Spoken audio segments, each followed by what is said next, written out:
WhatsApp people, कैसे हैं आप सब? ठीक ठाक हैं। It's me Hussain, you are watching HT reacts. Welcome back to the channel. उम्मीद करता हूँ अच्छे होंगे, खैर खैरियत से होंगे, एंजॉय कर रहे होंगे। और हम देखने वाले हैं छापड़ी कांग्रेसी कन्हैया कुमार भयंकर प्रो पॉलिटिकल मीम्स। तो कन्हैया कुमार का कहीं ना कहीं ताल्लुक कांग्रेस से है शायद, पता नहीं। क्योंकि कांग्रेसी लिखा हुआ है आगे, इसका नाम है, तो हो सकता है, चांसेस हैं। बहरहाल इसको देखते हैं। और भाई देखो, पॉलिटिकल मीम्स हैं, सीरियस मत लेना। कुछ लोग गुस्सा कर जाते हो मुफ्त में हमें बिला वजह, हंसने के लिए होते हैं। हंसो और आगे बढ़ो। तो शुरू करते हैं। 3 2 1 एंड जवाब सुनते हैं। मैं ये बात स्वीकार कर रहा हूँ कि मैं राजनीति कर रहा हूँ और मैं वामपंथी राजनीति कर रहा हूँ। हमारे रगों में स्वतंत्रता सेनानियों का खून बहता है। हम कांग्रेस पार्टी के कार्यकर्ता हैं। जब अंग्रेज से नहीं डरे तो अंग्रेजों के चापलूस से भी नहीं डरेंगे। अच्छा, रवीश जी, आप बहुत अच्छे पत्रकार हैं और मैं आपको सुनता रहा हूँ। उमर खालिद और कन्हैया दोनों को टारगेट किया गया, दोनों जेल गए, लेकिन उमर खालिद की लड़ाई कन्हैया से भी बड़ी हो गई और लंबी हो गई। जेल में 3 साल से अधिक समय हो गए, उमर खालिद को जमानत नहीं मिली। due to these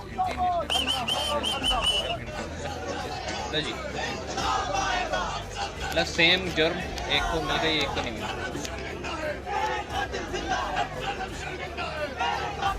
Afzal Guru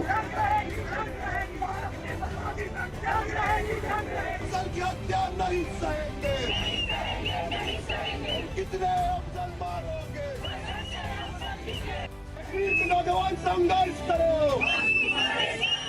Kashmir की महिलाएं संघर्ष करो, अफजल की हत्या नहीं सहेंगे। कौन से अफजल की बात हो रही है? अफजल गुरु तो नहीं है जिसको कश्मीर में मारा गया था? Program is basically about against the occupation of Kashmir by the Indian. हैं?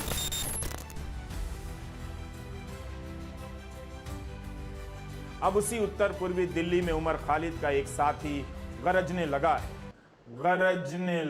है।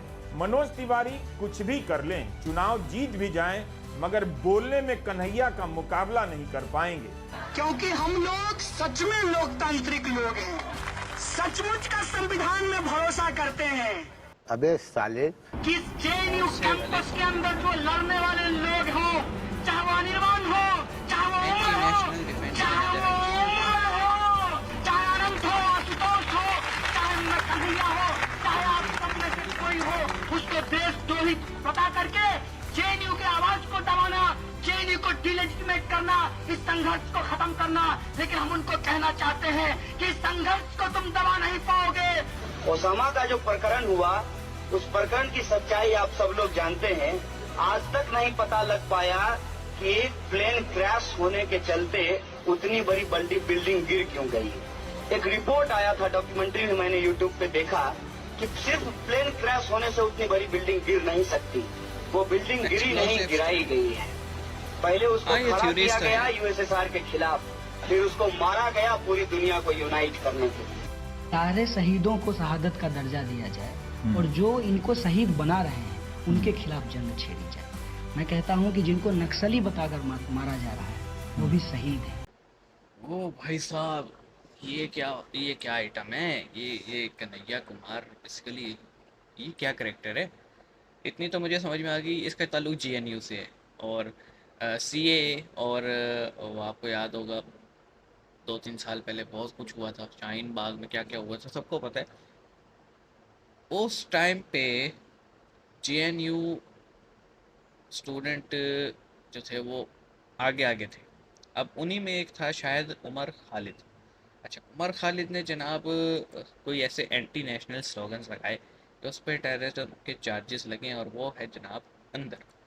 अच्छा, अब ये कहा जा रहा है, ये रवीश ये कह रहा था कि जनाब सेम काम कन्हैया ने भी किया, इसको क्यों बेल में की?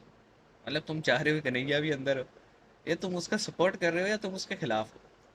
बहरहाल एक चीज़ क्लियर है जी, जो भी नेशनलिज्म के अगेंस्ट होता है ना, वो पैट्रियट नहीं हो सकता किसी भी लिहाज से। अब नेशनलिज्म को आप डिफाइन अपने अपने उस तौर पे कर सकते हैं। मेरे उसमें ये है कि जो फेडरेशन के अगेंस्ट बात करते हैं ना, वो फिर लुढ़कता ही है। और एक ये बीच में बात कर रहे थे बिन लादेन की, कि बिन लादेन जनाब पता नहीं एक प्लेन की क्रैश होने से, ये कॉन्स्पिरेसी थ्योरीज तो कहते ही हैं कि उस दिन जो है ना मोर देन 3000 जो जूइश थे वो छुट्टी पे थे, और प्लेन क्रैश से जिस तरह से वो टावर गिरा है वो ऐसे लग रहा था इंटरनल एक्सप्लोजिव के थ्रू गिरे। अब वो उस पर देखें, जो भी है क्या कह सकते हैं, हम तो कुछ नहीं बोल सकते उस चीज़ पे, लेकिन वेरी ऑनेस्ट दुनिया इतनी सीधी है कोई, ठीक है। जो पहले दोस्त थे मुजाहिद, वही बाद में तालिबान बन के टेररिस्ट कहलाए।